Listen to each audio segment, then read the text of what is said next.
welcome to my show. Today's guest is my favorite Ghanaian jollof. Can you introduce yourself, please? Yeah, hi guys, my name is Krista and I'm the founder of the Curvy Christian Network. Thanks for having me. Thank you for coming. Guys, you hear that? Curvy Christian. Yes. We see you. Thank you. One of many explanations of my name. Thank you.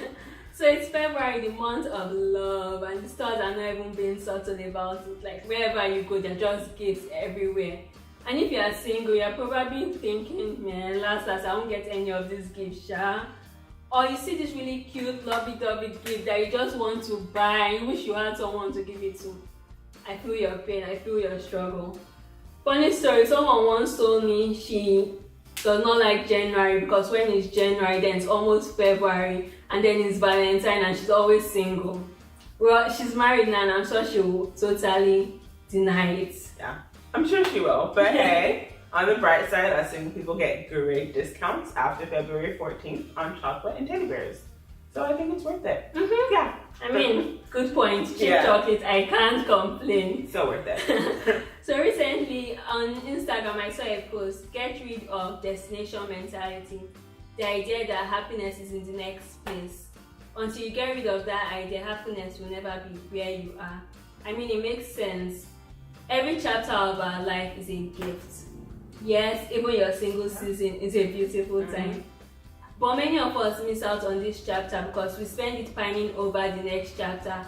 We spend it being sad that we are not in relationships, or we find it being sad that, or we find it looking for a partner. Don't get me wrong, it's okay to want to be in a relationship and it's okay to go out there and meet people for this purpose. But don't let your every waking thought, your every waking moment be about meeting someone or be you being sad that you are not in a relationship. If you do, you probably miss out on life during this period and you end up with regrets. So on that note, guys, today we are giving tips for living life fully and enjoying your single season. Important. So onto that, my first tip is take time to deal with what you are feeling. If you need to get over an ex, do what you need to do. If you have to block the person from all social media platforms, just do you. I mean, forget about other people. Do what you need to be okay. Decide to be happy and be intentional about it. For me, I found that putting things into perspective and adopting an attitude of gratitude really helps. So yeah, you may be single, but you hopefully have food on your table, a roof over your head, maybe family and friends that love you to pieces. That's enough reason to be happy and you should be thankful for that. So my next tip is you have more time when you are single. So instead of being sad, refocus it on something productive. Take time to pursue your goals, do things on your bucket list, learn a new skill, get to know and understand yourself better, know what's important to you, learn to love yourself. And of course, if you don't love yourself, you can't love someone else. I mean, you can't give what you don't have. And if you're a religious person, I would say pray more and just try to improve your relationship with God. So that's my second tip. My third tip is invest in friendships. I've always believed that friends are an essential part of life. And I'm someone that I've always had close friends. It's nice to know that there are people there for you. And for me, being far away from home now and being away from my family, my friends have become my family, and it's an amazing thing to know that there are people there for you, people that will notice when you are down and try to make you feel better, people you can talk to. So friendship is important. My sister has a blog and one of my favorite articles was on friendship. She said, know your tribe, love them hard. It makes for a good read. I'll put the link in the description box. I'm sure you guys know I can go on and just continue talking, but I'm going to let Krista talk now and she'll give us her tips. Yeah, well, I mean, I think she said it all, so I can just stop talking. No, but actually it's funny because yesterday I was having a conversation with some of my girlfriends over brunch, and they brought up the idea of Galentine's Day. Galentine's Day, have you heard of it? Yeah. Okay, so Galentine's Day, for those who haven't heard of it, is when a whole bunch of ladies get together on Valentine's Day and celebrate the day together, have an outing, do whatever they want to do, mostly because they don't have a significant other. And I love that idea. Yeah. It's I very like it, relatable.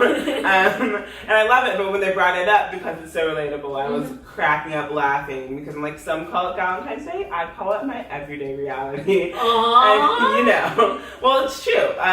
Having girls hang out with my friends is very important to me. Actually, in this season, I will not take back the times I get to sit on this couch, turn on the fireplace, watch Living Single with my roommate. It is something. Hi, Dami. We love you. Dami's our roommate, by the way. Yeah. It's great, though, to just really take advantage of this time that I know that is very special to the season that I'm in.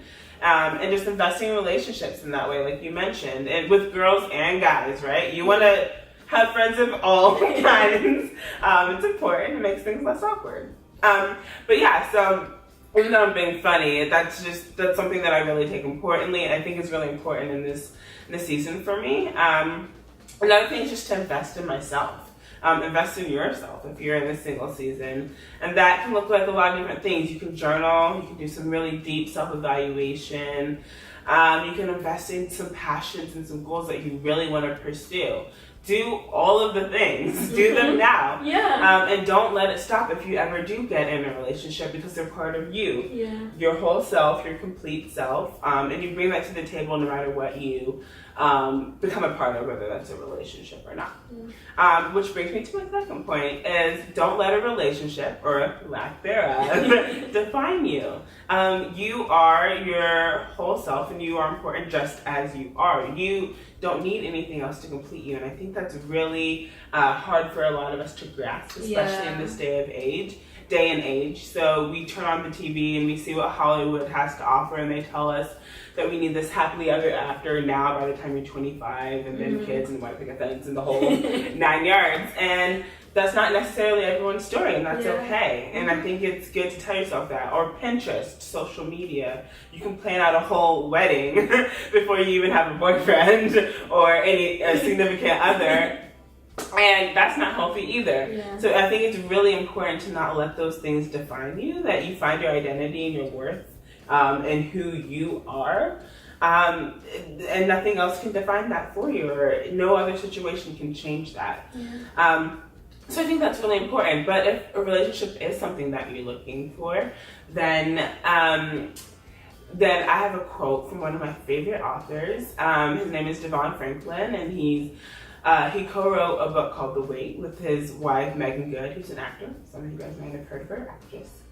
And he said this. He said, when people ask you why you're single, tell them, I am single because I am whole. I don't need anyone else. I'm good all on myself. And then he said that a lot of times people ask you why you're single as if something's wrong with you. But you tell them, I'm single because everything is right for me. Preach. Yes. Hallelujah. I'm single because everything is right for me. And I am not right for everyone. And so I'm going to stay single until that right person comes along. And I absolutely love that. That spoke to me. Yeah, I love to me it. too. Yeah. It's so relatable. That's just my life's philosophy now. I am in this season because I want to be, and it's right for me, and I'm whole, and I don't need anything else. And I think that's really important for us to be able to tell ourselves and embrace, because although the next season may look differently than this one right now, embrace what you're in and know that you don't need anything else right now. Just make the most of what you have. So that's kind of my message around singleness. Yeah. Wow, thank you, Krista. I absolutely love that book. I think I should look at reading that book. You should. It's worth it. Yeah. So guys, every chapter of our life is beautiful and it should not be wasted. If you want to be in a relationship, go out there, meet people, but don't force it. Don't let society tell you how you should live your life. Let life take its course and trust God to write your love story. Brazilian writer Mario Quintana said, don't wait for someone to bring you flowers. Plant your own garden and decorate your own soul. That's it, guys. Yes. Thank you for watching my show. Don't forget to like, comment, subscribe, and share. Please. But most importantly, remember, Impossible is nothing. Bye.